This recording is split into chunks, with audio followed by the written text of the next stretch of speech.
ತಂದೆ ದಯಾಸಾಗರ ಕರುಣಾ ಮೂರ್ತಿ ಇದೇನಪ್ಪ ನಿಲ್ಲದಿಗೆ ಇದೇನು ತಂದೆ ರೈತನ ರಾಷ್ಟ್ರದ ಸಂಪತ್ತನ್ನು ಹೊರ ನೀಡಿ ಕಳಿಸಿದ ನೀನು ಇಂದು ಈ ರೈತರ ರಾಷ್ಟ್ರದ ಭಿಕ್ಷುಕಳನ್ನು ಈ ಜಗಕ್ಕೆ ತೋರಿಸಿದೆಯಾ ಅಲ್ಲೆಲ್ಲೂ ಈ ಜಗಕ್ಕೆ ತೋರಿಸಿದೆಯಾ ಹೇಳುತ್ತಂದೆ ಹೇಳು ಈ ರೈತರಿಂದಾಗ ಅನ್ಯಾಯವಾದರೂ ಏನೆಂದು ನನ್ನಿಂದ ನನ್ನ ತಮ್ಮ ದೂರಾಗಿ ಸೈಲು ಸೇರಿದ ನಿಜವಾದ ರೈತ ನೀನೇ ಎಂದು ಎತ್ತಿಕೊಂಡ ಈ ಭೂಮಿ ತಾಯಿ ಕಟುಕ ಶ್ರೀಮಂತರ ವಶವಾದರು ಎಷ್ಟು ಸಹಿಸಿಕೊಳ್ಳಲಿ ಹೇಳುತ್ತಂದೆ ಸಂತಾಪದ ಬಾಧೆಯನ್ನು ಸಂತಾಪದ ಕತ್ತಲೆ ಒಳಗೆದ್ದು ಬಿಟ್ಟಿದೆ ತೆರೆ ಮುಟ್ಟಿ ಗಂಡನ ಎದುರು ಕಿತ್ತು ಮೆಂಡನ ವಶವಾದರೂ ನನ್ನ ಹೆಂಡತಿ ಸೊಸೆಯಂದಿರು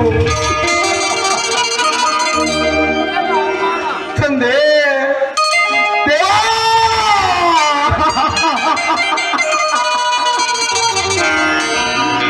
ಭಗವಂತ ನನಗಿಂತ ಕಷ್ಟದ ಅಪಮಾನ ಕೊಡುವುದಕ್ಕಿಂತ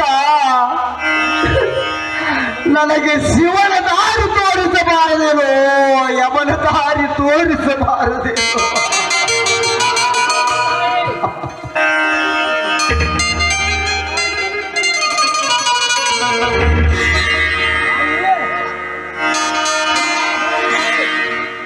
ಅಮ್ಮ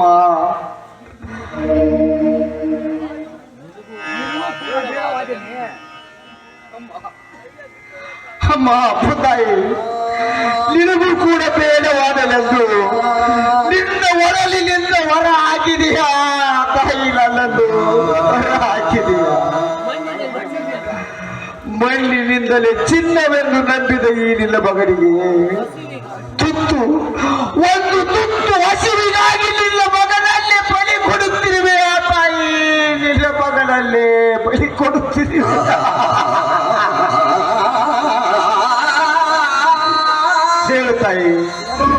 ಹೇಳು ತಾಯಿ ಹೇಳು ಹೇಗೆ ಸಹಿಸಿಕೊಳ್ಳಲಿ ಈ ಹಸವನ್ನು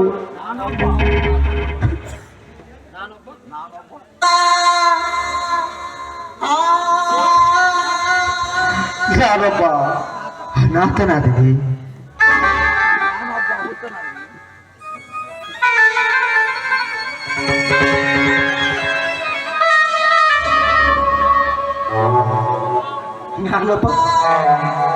ನಾನೊಬ್ಬ ಹುಚ್ಚನಾದಲ್ಲಿ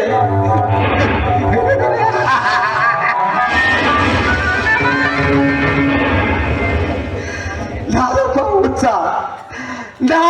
ಹುಚ್ಚ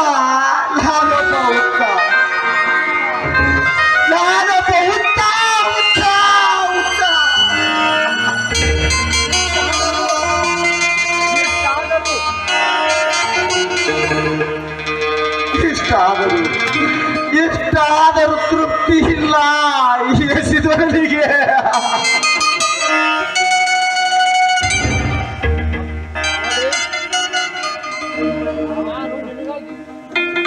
ಡ್ಯಾಡಿ ನಾನು ನಿನಗಾಗಿ ಊಟ ತಂದಿದ್ದೇನೆ, ಊಟ ಮಾಡು ಮೊದಲು. ಇದೇನಪ್ಪ ಬಾಲಕ, ನೀನು ನನಗಾಗಿ ಊಟ ತಂದಿದ್ದೀಯ? ಹೋಗು ಬಾಲಕ, ಎಂತ ಪಾಪಿಗೆ ಉಪಕಾರ ಮಾಡಲು ಬಂದಿರುವೆಯೋ ಕಂದ. ಅಪ್ಪ ಎಂದು ಈ ಹುಚ್ಚನನ್ನು ಕರೆಯಬೇಕಾದರೆ ನೀನೆಂತ ಪುಣ್ಯವಂತನ ಮಗಳಪ್ಪ, ನೀನೆಂತ ಪುಣ್ಯವಂತನ ಮಗನು.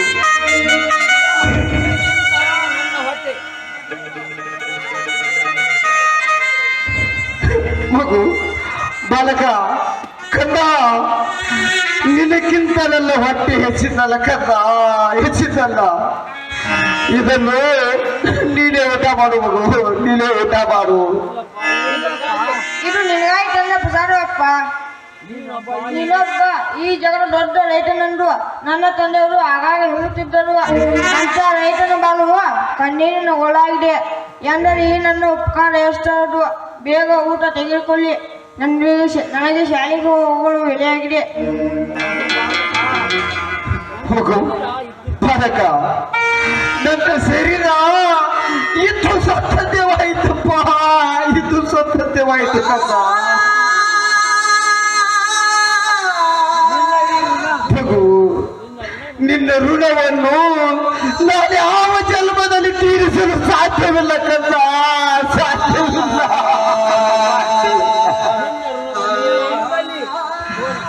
ಮಗು ಬಾಲಕ, ನಿನ್ನ ಋಣದಲ್ಲಿಯೇ ನಾನು ಸತ್ತು ಹೋಗುವೆ. ಕ್ಷಮಿಸಿ ಬಿಡಪ್ಪ, ನನ್ನನ್ನು ಕ್ಷಮಿಸಿ ಬಿಡು. ಎಂತ ಮಾತನಾಡುತ್ತೀಯಪ್ಪ? ನಾನು ನಿನಗೆಷ್ಟು ಉಪಕಾರ ಮಾಡಿದರು ನಮ್ಮ ಋಣ ತೀರುವುದಿಲ್ಲ ಎಂದು ನನ್ನ ತಂದೆಯವರು ಹೇಳುತ್ತಿರುವಾಗ ನೀನು ನನಗೆ ಮಾತನಾಡುವುದೇ? ಬೇಗ ಊಟ ಮಾಡಿರಿ, ನಾನು ಬರ್ತೀನಿ. ಆಗಲಿ ಕಂದ, ಆಗಲಿ.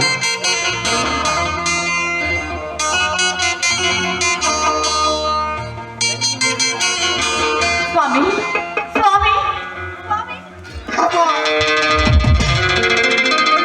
ಸ್ವಾಮಿ, ಯಾಕೆ ಗಾಬರಿ ಆಗ್ತಾ ಇದೆ? ನಾನು ನಿಮ್ಮ ಸತ್ಯ ಸ್ವಾಮಿ. ಇಲ್ಲೋಡಿ, ಮಾತಾಡಿ.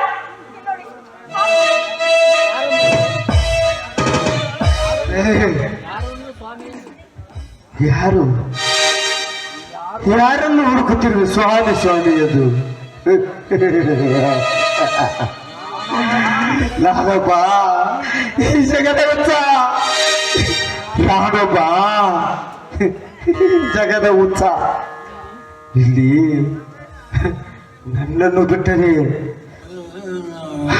ನನ್ನನ್ನು ಬಿಟ್ಟರೆ ಯಾರು ಇಲ್ಲ, ಇಲ್ಲಿ ಯಾರು ಇಲ್ಲ. ಈ ರೀತಿ ಹೋಗು. ಎಷ್ಟು ತುಚ್ಛವಾಗಿ ನನಗೆ ಚುಚ್ಚುವಂತೆ ಮಾತನಾಡ್ತಾ ಇದ್ದೀರ ಸ್ವಾಮಿ. ನಿಮ್ಮ ಕೈ ಹಿಡಿದು ಬಂದ ಸತಿ ಸ್ವಾಮಿ, ನಾನು ನಿಮ್ಮ ಸತಿ. ಇಲ್ಲಿ ನೋಡಿ, ಒಂದ್ಸಾರಿ ನನ್ನ ನೋಡಿ ಸ್ವಾಮಿ, ಒಂದ್ಸಾರಿ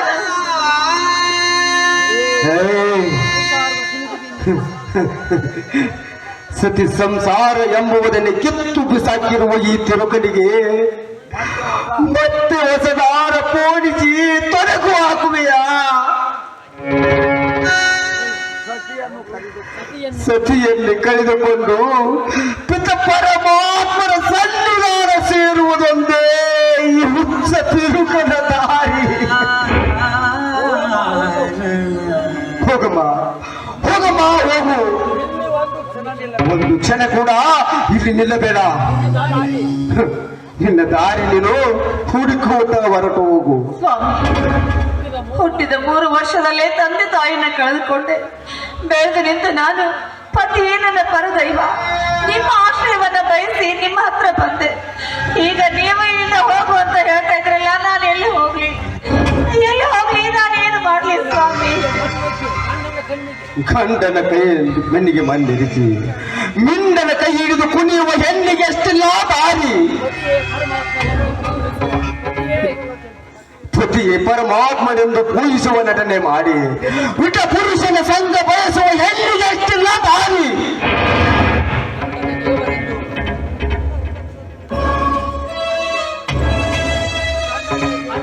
ಗಂಡನೆ ದೇವರೆಂದು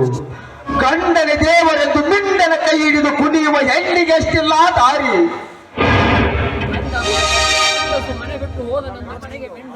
ಗಂಡನೇ ದೇವರೆಂದು ಗಂಡನನ್ನೇ ಕುಂಡಿಕ್ಕಿಕೊಂಡು ಬಂದ ಹೆಣ್ಣಿಗೆ ಎಷ್ಟಿಲ್ಲ ದಾರಿ. ಗಂಡಸು ಮನೆ ಬಿಟ್ಟು ಹೋದೆನೆಂದು ಮಿಂಡನನ್ನೇ ಬರಮಾಡಿಕೊಂಡು ಗಂಡ ಬಂದೊಡನೆ ನಾನು ಪತಿರತಿ ಎಂದು ಮಗುಳುತ್ತಿದ್ದೆಯಲ್ಲ.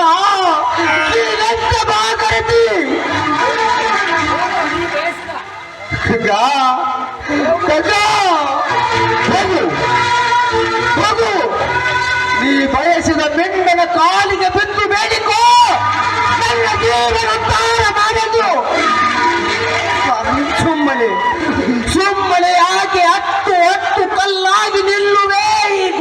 ಮೂರ್ತಿಯ ಎದುರಿಗೆ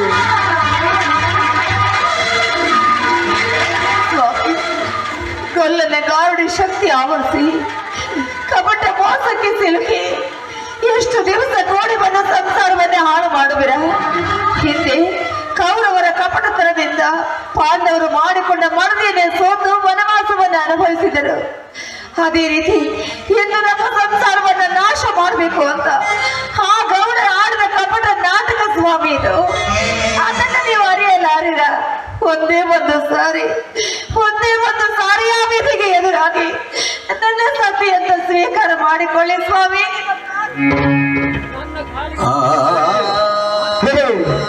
ನನ್ನ ಕಾಲಿಗೆ ಬಿದ್ದು 10 ಅಂಗಲ ಆಚೆ ಬೇಡಿಕೊಂಡರು ನಿನ್ನನ್ನು ಎತ್ತಿ ಹಿಡಿಯುವ ಶಕ್ತಿ ಕಳೆದುಕೊಂಡಿದ್ದೇನೆ ಕಕ್ಕ, ಕಳೆದುಕೊಂಡಿದ್ದೇನೆ.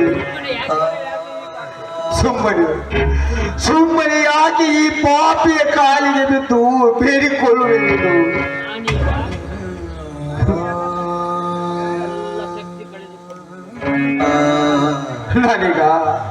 ನಾನೀಗ ಎಲ್ಲ ಶಕ್ತಿಯನ್ನು ಕಳೆದುಕೊಂಡು ನಿರ್ಗತಿಕ, ಆಸ್ತಿ ಅಂತಸ್ತು ಸತಿ ಸಂಸಾರ ಎಂಬುವುದನ್ನೇ ತೆಗೆದು ಹಾಕಿ ಹೊರಗೈಯಿಂದ ಇರುವ ನನಗಿರುವುದು ಒಂದೇ ದಾರಿ, ಅದು ಆ ಶಿವನ ದಾರಿ. ಎಂತ ಮಾತಾಡ್ತಾ ಇದ್ದೀರಾ ಸ್ವಾಮಿ. ಹಿಂದೆ ಎಂಟದಿಯ ಬಂಡ ರೈತರನ್ನ ಹೆಸರುಗೊಳಿಸ್ಕೊಂಡು ಎತ್ತಿ ಮಾತಾಡಿ ಊರಲ್ಲಿ ತಲೆ ಎತ್ತಿ ಸೇರ್ತಾರ ನೀವು ಇವತ್ತು ಬೀದಿಯಲ್ಲಿ ಭಿಕ್ಷುಕರ ಹಾಗೆ ನಡೆಕೊಳ್ತಾ ಇದ್ರಲ್ಲ. ಈ ಪರಿಸ್ಥಿತಿಯನ್ನು ನೋಡಿ ನಾನು ಹೇಗೆ ಸಹಿಸಿಕೊಳ್ಳಿ ಸ್ವಾಮಿ, ನಾನು ಹೇಗೆ ಸಹಿಸಿಕೊಳ್ಳಿ? ನಿಮ್ಮನ್ನ ನೋಡಿದ್ರೆ ನನಗೆ ಸಹಿಸೋಕಾಗ್ತಾ ಇಲ್ಲ ಸ್ವಾಮಿ. ಒಂದೇ ಒಂದು ಸಾರಿ ನನ್ನ ಸತಿ ಅಂತ ಸ್ವೀಕಾರ ಮಾಡಿ ಸ್ವಾಮಿ. ನನ್ನನ್ನು ಮುಟ್ಟಿ ಮತ್ತೆ ಕಟ್ಟಿಸಬೇಡ, ಕೆಟ್ಟ ಸೂಳೆ ಎಂಬ ಗೋಪುರವನ್ನು.